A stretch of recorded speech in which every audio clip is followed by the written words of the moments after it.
तो चलिए दोस्तों, let us start with binomial theorem के अंदर में important terms in the binomial expansion. Important terms जैसे कि लेट अस स्टार्ट विद, हम जानते हैं कि भैया x प्लस वाई होल की पावर n एक्सपेंशन के अंदर में जो, और जब n होल नंबर है, n कोई भी होल नंबर है तब की बात कर रहे हैं हम लोग, तो जनरल टर्म है। जनरल टर्म क्या होती है? T base R plus one is N C R x power n minus R into Y raise to the power R, right? यही होती है। तो बस अगर मैं इसी से रिलेटेड आप लोगों को एक क्वेश्चन पूछूं, सिंपल क्वेश्चन एक, क्या? Find the fourth term. हमें क्या चाहिए? फोर्थ टर्म चाहिए in the expansion of 2x minus Y by two whole power 7। इसमें फोर्थ टर्म चाहिए। फोर्थ टर्म चाहिए तो मतलब r की वैल्यू 3 होगी, ये हम जानते हैं। ये तो अपने से आंसर निकल जाएगा। t3 plus one is equals to 7c3 into 2x की पावर 7 माइनस 3 इंटू माइनस का y बाय टू की पावर क्या आ जाएगा? 3 आ जाएगा। सही है, ये आपका आंसर आ जाएगा। ये तो बात क्लियर हो गई। अब adding on to this concept एक और क्वेश्चन करते हैं। Let us talk about this question now. के अब मैंने क्वेश्चन लिखा, find the term involving, find the term involving x cube. X cube किसके अंदर में? 2x² माइनस का 1/3x होल की पावर 6। हमें टर्म इन्वॉल्विंग एक्स क्यूब चाहिए। तो ऐसे सवाल में आप सबसे पहले क्या काम करेंगे? T base R plus one यानी जनरल टर्म लिखेंगे, यानी 6c r इंटू 2x² की power 6 minus R into minus 1/3x की पावर r। आप ऐसे ही लिखेंगे, जनरल टर्म है ये। तो यानी ये बन गया 6c r इंटू 2 की पावर 6 माइनस आर माइनस 1/3 की पावर r, और x की पावर क्या बनेगा? ये रेज टू द पावर 2 है यहाँ पर, तो 12 माइनस 2r और ये माइनस का r, यानी 12 माइनस का 3r। Basis R same, the powers get added, right? अब हमें चाहिए टर्म इन्वॉल्विंग एक्स क्यूब, तो मतलब देयरफॉर हम बोल सकते हैं 12 माइनस का 3r जो है वो 3 के इक्वल होगा। 12 माइनस का 3r जो है वो 3 के इक्वल होगा, क्योंकि x की पावर क्या चाहिए अपने को? 3 चाहिए। तो इसका मतलब r की वैल्यू क्या आ गई? 3 आ गई। r की वैल्यू क्या आ गई दोस्तों? 3 आ गई। ये बात मेरी समझ में आई आप लोगों को? अब एक चीज ध्यान रखिएगा, r has to be a whole number. अगर यहां पर r होल नंबर आ रहा है तब वो टर्म एग्जिस्ट करेगी, एल्स अपार्ट वो जीरो हो जाएगी। Else apart the term involving, मान लो r की वैल्यू यहाँ पर 3/2 हो जाती, हमें पता है r तो हमेशा एक होल नंबर होता है, 3/2 हो ही नहीं सकता। तो इसका मतलब आंसर क्या होता? Find the term involving x cube, answer क्या होता? 0। आंसर क्या होता? 0।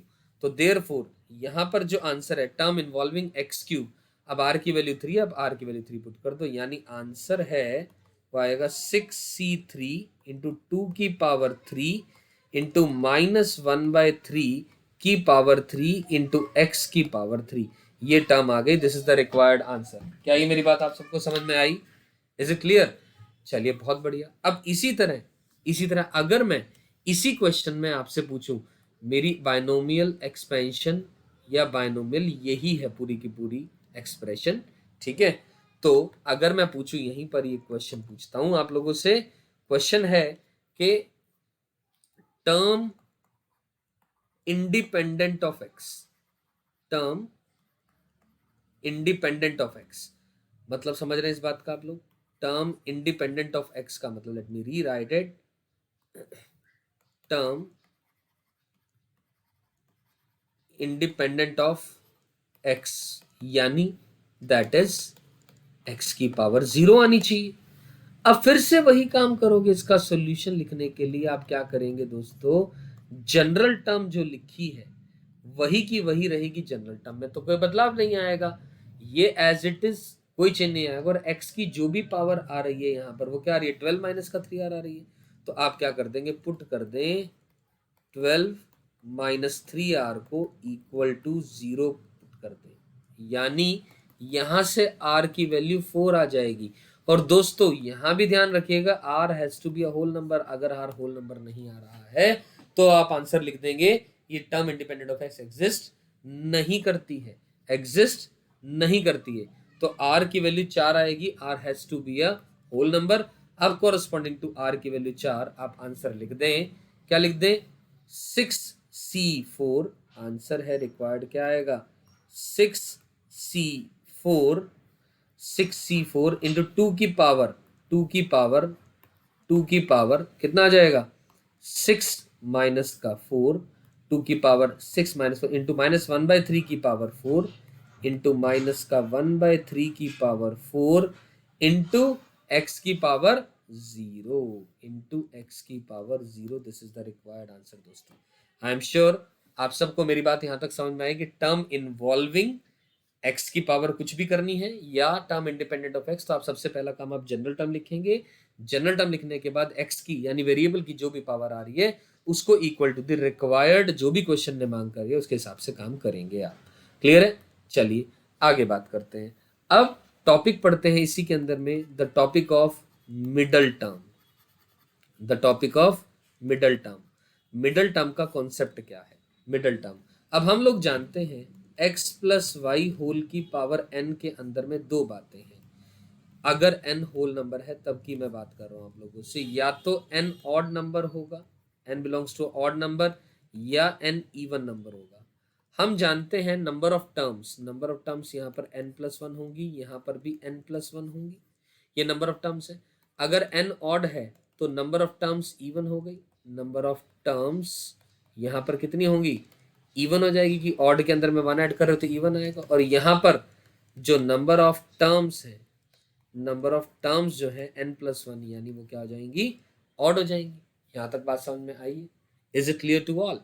तो x plus y whole power n के अंदर में n अगर ऑड है तो क्या होगा, n अगर इवन है तो क्या होगा, तो नंबर ऑफ टर्म्स इवन आएंगी अगर n की वैल्यू ऑड है। एग्जाम्पल के तौर पे मान लो मैंने कहा x प्लस वाई होल की पावर 3, n ऑड है, तो इसका आंसर अपन जानते हैं x cube plus 3x² y plus 3xy² plus y cube, कितनी टर्म आ गई, 4 आ गई, नंबर ऑफ टर्म्स कितनी आई, इवन आई। अब अगर नंबर ऑफ टर्म्स इवन है दोस्तों, आई एम रिपीटिंग, अगर नंबर ऑफ टर्म्स इवन है तो मिडल टर्म्स कितनी होंगी, दो मिडल टर्म्स होंगी, तो मैं लिख रहा हूं यहां पर इसके कॉरस्पॉन्डिंग टू मिडल टर्म्स होंगी, टू मिडल टर्म्स होंगी, राइट। टू मिडल टर्म्स किसके कॉरस्पॉन्डिंग आएगी, आर की किस वैल्यू के लिए आएंगी वो भी बात कर लेते हैं।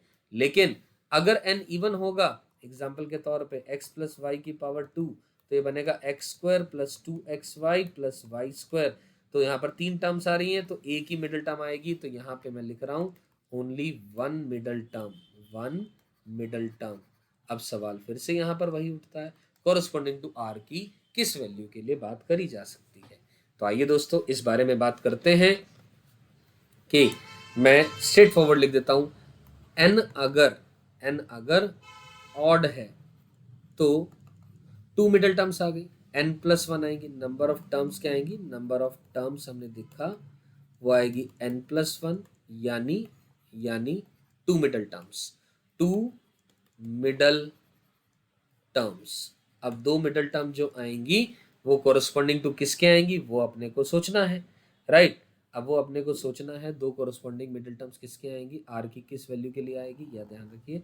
अब आर इज इक्वल्स टू क्या आ जाएगा, n-1/2 कॉमा n+1/2, इसके कॉरस्पॉन्डिंग जो है ना दोनों मिडल टर्म आ जाएंगी, यानी दैट इज tr+1 होता है तो tn-1/2 +1 and t base n+1/2 +1, सही है। यानी क्या आ जाएगा, t n+1/2 and t base n+3 divided by 2। ये आ गया अपने पास। देयरफॉर ये एक मिडल टर्म आएगी और ये दूसरी मिडल टर्म आएगी। तो मैंने जैसा कहा अभी, दो मिडल टर्म्स एग्जिस्ट करेंगी n इक्वल टू ऑड के कॉरस्पॉन्डिंग। ठीक इसी तरीके से बात कर लेते हैं, n अगर इवन है तो नंबर ऑफ टर्म्स कितनी आएंगी दोस्तों? वो आएंगी n+1, यानी therefore only one middle term is there, only one middle term exist, केवल एक ही मिडल टर्म एग्जिस्ट करेगी और वो r की किस वैल्यू के लिए एग्जिस्ट कर जाएगी? n/2 के लिए, that is t base r+1 यानी t बेस n/2 +1। ये मिडल टर्म की बात हो रही है। This is the middle term we are talking about, this is the middle term we are talking about. I am sure यहां तक आप सबको मेरी बात समझ में आई है। और दोस्तों एक और बात बता दूं, नोट बना करके आप लिख सकते हैं कि जो कोएफिशिएंट होता है, coefficient of middle term, coefficient of middle term is highest, ये बात समझ में आ रही है मेरी? जो मिडल टर्म आएगी उसका जो कोएफिशिएंट आएगा वो सबसे बड़ा होगा। मिडल टर्म के कॉरस्पॉन्डिंग मिडल टर्म जो आएगी उसका जो कोएफिशिएंट होगा वो क्या होगा? हाईएस्ट होगा। ये मैं हाईलाइट कर रहा हूँ ये चीज। मिडल टर्म हमने जैसे कि n इक्वल टू ओड के कॉरस्पॉन्डिंग और n इक्वल टू इवन के कॉरस्पॉन्डिंग हमने जो टर्म्स निकाली, तो हमने कहा जो मिडल टर्म का जो कोएफिशिएंट होगा वो हाईएस्ट होगा। क्लियर है? चलिए यहां तक बात क्लियर हो जाती है अब अपने को। अब हमने यहां पर दो बातें पढ़ी अभी तक इंपॉर्टेंट टर्म्स के अंदर में। एक, finding the term involving x की पावर कुछ या टर्म इंडिपेंडेंट ऑफ एक्स। दूसरा हमने मिडल टर्म का कॉन्सेप्ट पढ़ा। अब इस बेस पे let us talk about one और two questions so that we get a more and more clarity, right? Let us talk about a question. So the question is, let us say, मैं लिख देता हूं, find the coefficient of x की power 15 in x minus x square whole की power 10। तो what is the answer? x की power 15 का जो कोएफिशिएंट है वो निकालना है अपने को। तो ठीक है, एक तरीका तो है मैं इसकी जनरल टर्म लिखूं, लेकिन इससे पहले मैं एक काम कर सकता हूं, मतलब जनरल टर्म वाले तरीके से भी आंसर आएगा, बिल्कुल सटीक आंसर आएगा, नो इश्यूज। लेकिन अगर मैं यहाँ सर x कॉमन ले लूँ, x की पावर 10 बाहर आ गया और ये आ गया 1 माइनस एक्स होल की पावर 10, यानी देयरफॉर जो required coefficient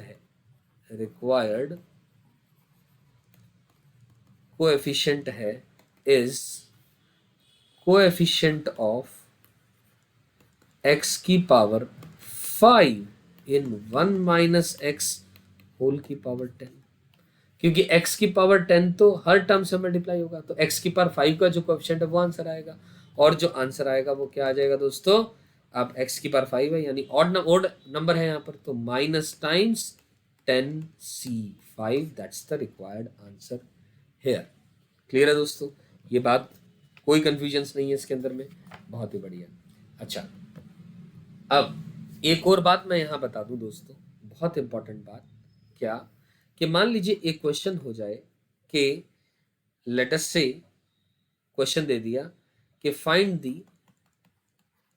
the last 4 terms in the expansion of x plus 2x² whole की पावर 8। मान लो ये लिख लिया, ठीक है ना? आखिरी की 4 टर्म्स चाहिए। तो इस बात को आप ऐसे भी समझ सकते हैं, और first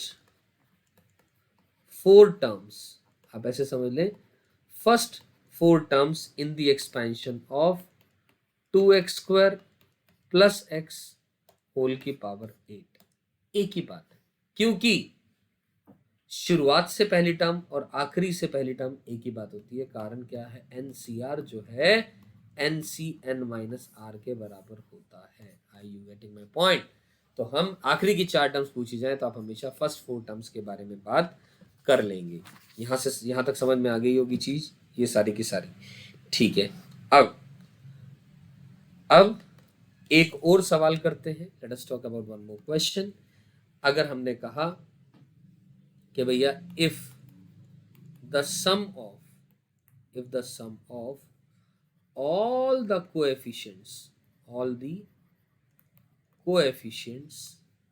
in the expansion of x plus 1 upon x whole की power n is 4096, then find the greatest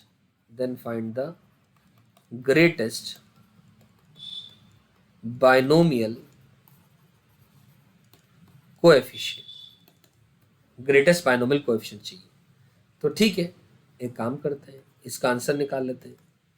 some of all the coefficients, सारे कोएफिशिएंट्स के सम की बात हो रही है, तो क्या करना है, वेरिएबल्स को 1 पुट कर दो। तो x प्लस x को 1 और यहाँ पर तो 2 की पावर n, यानी 2 की पावर n बना। अब ये 4096 क्या है, 2 की पावर 10 लिखा हुआ है दोस्तों, तो n की वैल्यू क्या आ गई, 10 आ गई। n की वैल्यू 12 आ गई, 2 की पावर 12, ठीक है ना, n की वैल्यू 12 आ गई। तो n की वैल्यू जब 12 आ गई, अब हमें पता है greatest binomial coefficient corresponding to the middle term होगा, तो आंसर आ गया 12c6। This is the required answer. Right दोस्तों, बढ़िया, यहां तक भी समझ आ जाती हैं बातें। अब उम्मीद है आपको ये सारा कॉन्सेप्ट बहुत अच्छे समझ में आ गया होगा।